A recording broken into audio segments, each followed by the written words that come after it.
Okay, jumping up in the pink. My inspiration for Edward, you know, it's kind of hard to say because you guys all know that I had that first dream that he was in. And I got most of Edward in this dream, so I guess it was a subconscious something that I was looking for. And I'm actually surprised at how many people think that Edward is perfect for them, because I designed him to be perfect for me. And it's kind of funny how it just worked out for everybody real well. Okay, let's see, we'll go back here, right here. And that's how to start you. Okay.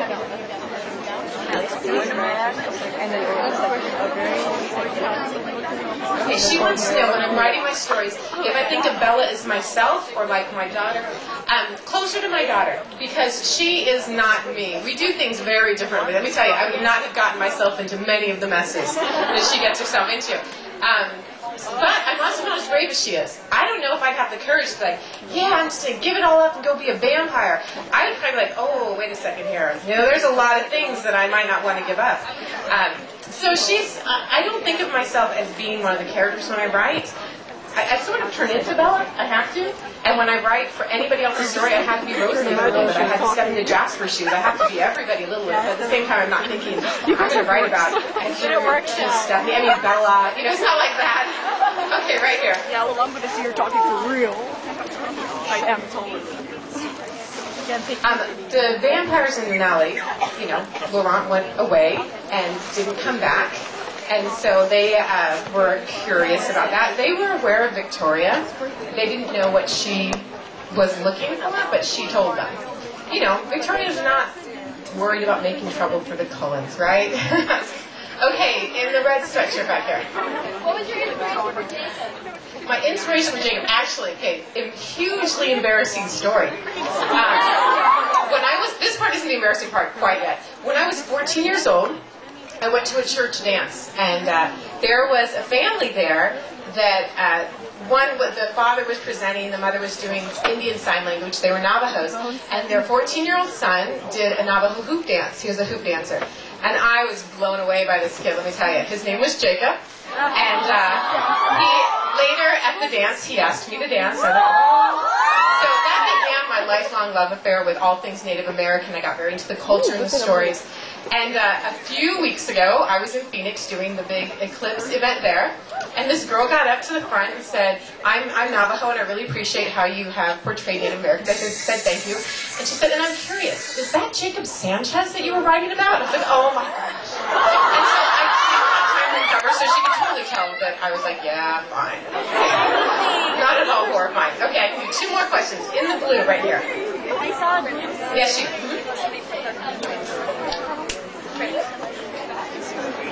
No. Well, I was dead. I do, but then it's like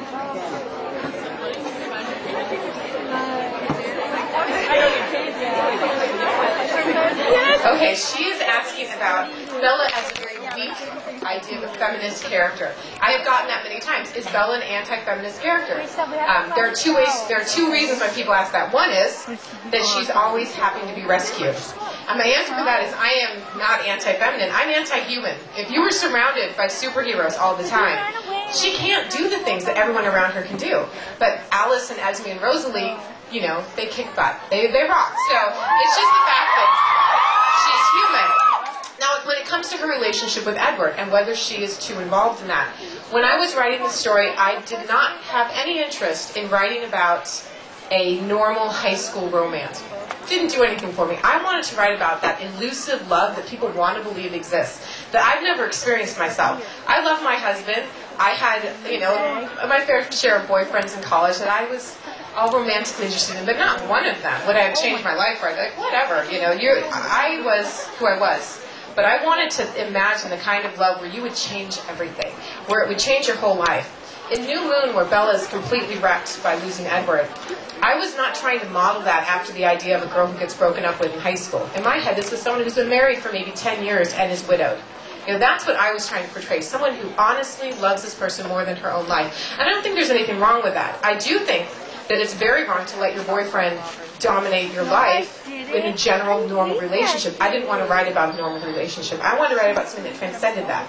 And people tend to miss the fact that Edward is more wrecked than Bella is. his life takes a much worse turn than hers does, and he can't live without her in much more pathetic ways than Bella. So I think it's pretty even, and I really don't feel that I've written an anti-feminist story, but of course, everybody takes from it what they will, and reader response is a really valid way of looking at novels. But that's the way I personally see it. Okay. All right, it's the very last question. I want to do this one over here with the curly hair because they've all been waiting so long.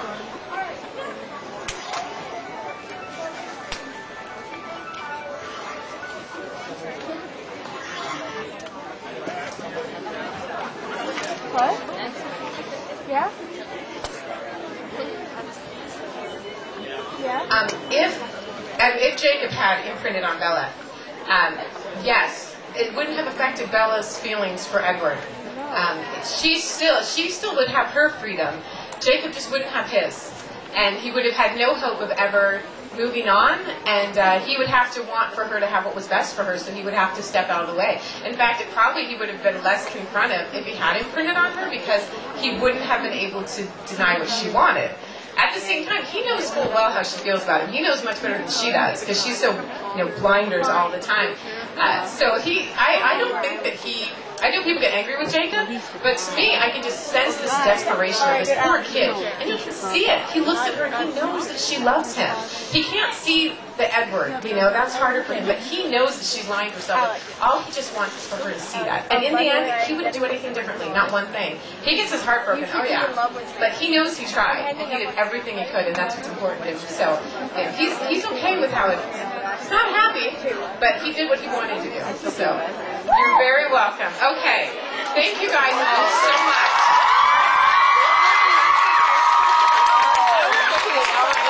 I gotta say, really, this has been an excellent Q&A. One of the coolest I've done, and I really appreciate that. And thank you so much for coming out tonight. So this is how the signing is going to work. And for those folks upstairs, we will get to you. Don't worry, it's going to go by very fast. First and foremost, no posed photography. You get your book signed, make sure your camera's ready. Once you're up here, click that camera quickly, then please be on your way. We've got a lot of people to cover. Make sure you got post-it notes. Let's get this party started.